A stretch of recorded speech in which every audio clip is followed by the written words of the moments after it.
So from here, we're going to talk a little bit about the electromagnetic spectrum. We've discussed nuclear fusion in the sun and how those gamma photons are produced during those fusion reactions. And now we want to talk about what happens after they leave the sun.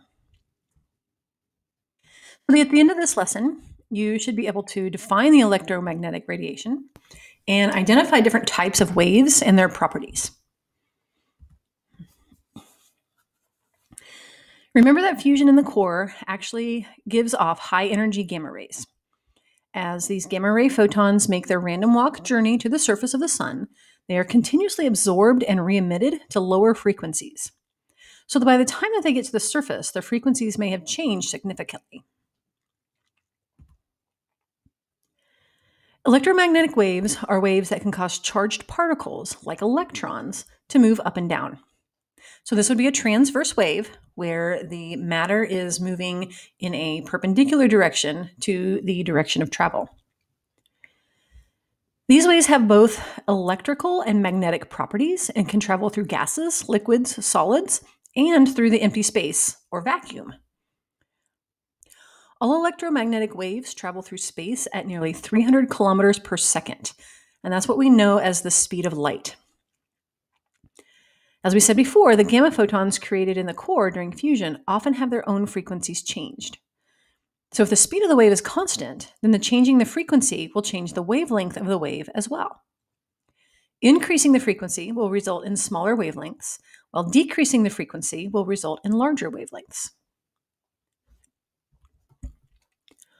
All of these frequencies of waves is known as the electromagnetic spectrum.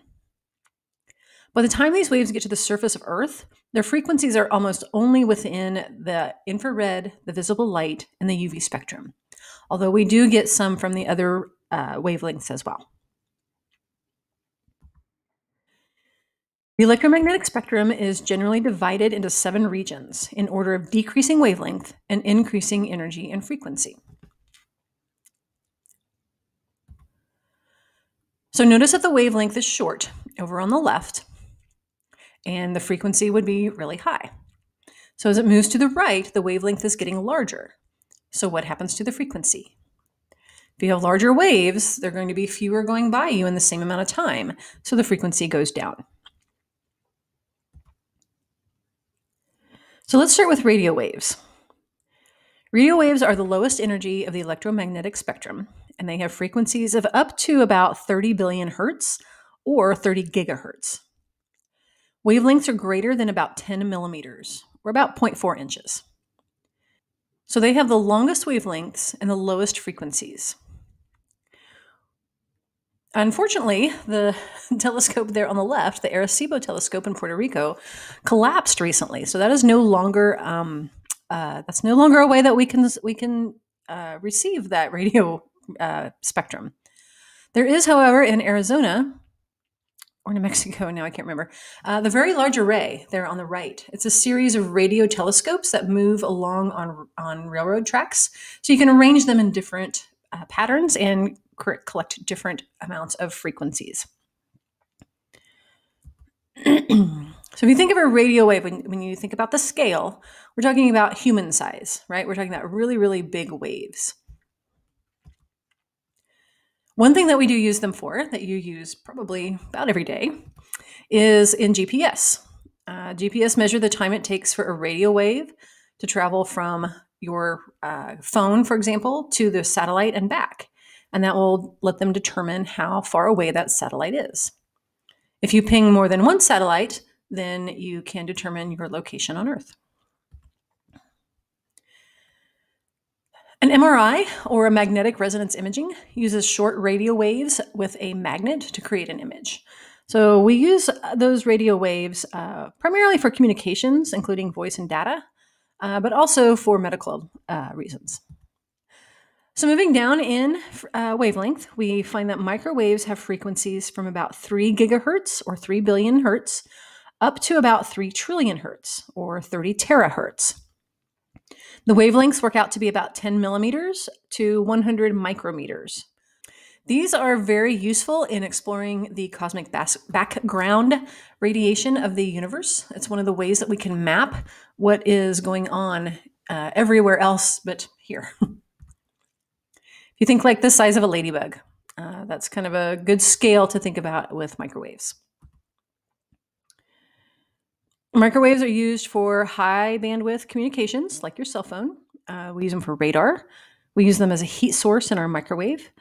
And there are other industrial applications as well. Infrared waves have frequencies from about 30 terahertz up to about 400 terahertz, and wavelengths of about 100 micrometers to 740 nanometers. We're getting pretty small here. Infrared light is invisible to human eyes, but we can feel it as heat if the intensity is sufficient.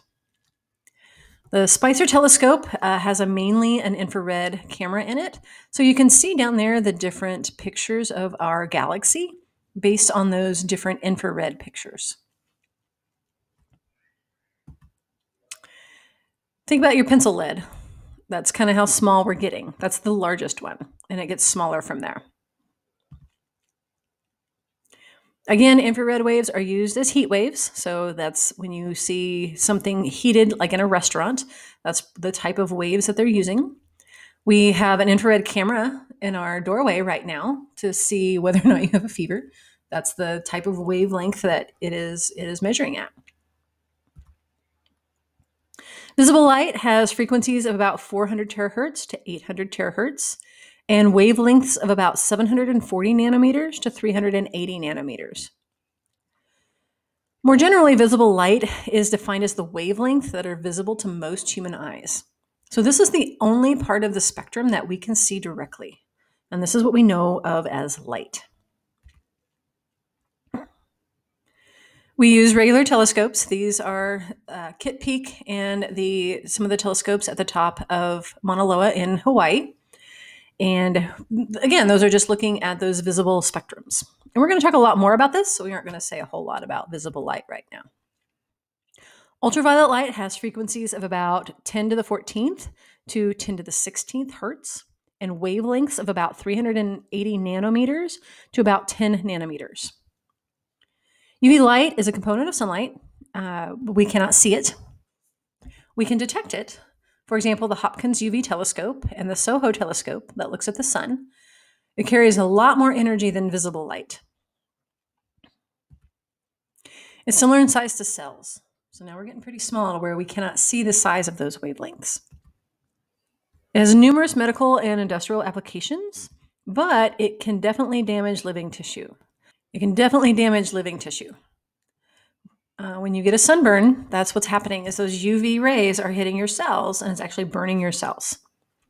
So make sure you use sunblock. X-rays are roughly classified into two types. There are soft X-rays and hard X-rays. Soft X-rays comprise the range of the electromagnetic spectrum between ultraviolet and gamma rays. Soft X-rays have frequencies of about 10 to the 16th to about 10 to the 18th hertz. The wavelengths end up being about 10 nanometers to about 100 picometers. Nanometers is a billionth of a meter, so 10 to the 9th, while picometers is 10 to the negative 12th. So very, very small. Hard X-rays occupy the same region of the electromagnetic spectrum as gamma rays. The only difference between them is their source. So X-rays are produced by accelerating electrons, and gamma rays are produced by atomic nuclei. Those are the big differences. We know quite a bit about X-rays. They can penetrate most matter. It's a lot of energy, so we use special telescopes like the Chandra scope to look at those. This is how we see black holes. And they are similar in size to molecules, getting smaller. So bones and teeth absorb X-rays. So the light part of an X-ray image, when you get an X-ray, those waves travel through your skin and get absorbed by your bones. And so basically they kind of glow, if you can think of it that way. So the light parts of an X-ray show where the X-ray was absorbed. This is why you wear a lead vest. X-rays are very strong. They are very small. They can get into your cells and change your cells and cause them to give you cancer.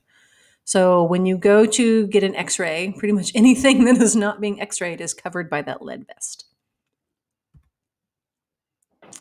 And gamma rays are in the range of the spectrum above soft X-rays. They have frequencies greater than about 10 to the 18th hertz. and their wavelengths are less than 100 picometers, which remember is 10 to the negative 12th. So these carry a lot of energy and give us a lot of different types of information about the stars and our universe. Now we're getting down to atom size. Gamma radiation causes damage to living tissue, which makes it useful for killing cancer cells. We just have to be careful because they don't discriminate. That has to be applied very carefully in measured doses to very small regions. Uncontrolled exposure is very dangerous and can kill the live cells as well. It can also turn you into a superhero. Nuclear weapons emit gamma rays. That's why they do so much damage. There's just a lot of energy associated with those. So we can use different wavelengths of light, those different parts of the electromagnetic spectrum, to look at things in the sky as well. For example, here's 4 different pictures of our sun. The first one there on the top is the visible light. So if you look at the sun, don't ever look at the sun, this is what you would see. This is the visible light. The ultraviolet there on the right, the green, shows you a completely different picture, shows you different energies.